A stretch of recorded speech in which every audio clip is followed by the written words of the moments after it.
Mi danas otvaramo vetropark snage 42 MW. Ja moram da kažem da je to najveći pojedinačni energetski objekat u Srbiji koji se pušta na mrežu od 1991. godine i završetka hidroelektrane Pirot.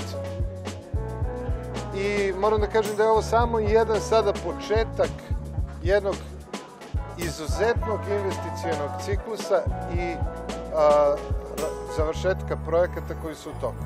Mi ćemo do kraja godine samo ovde u Banatu pustiti na mrežu još više od 200 MW iz energije vetra. I to je samo prvi korak. 2019. još 200 MW, čime ćemo zaokružiti onih naših 500 MW iz energije vetra. I onda nas čekaju sledeće pobede 2020. Termoelektrana Kostolac, krajem 19. početkom 20.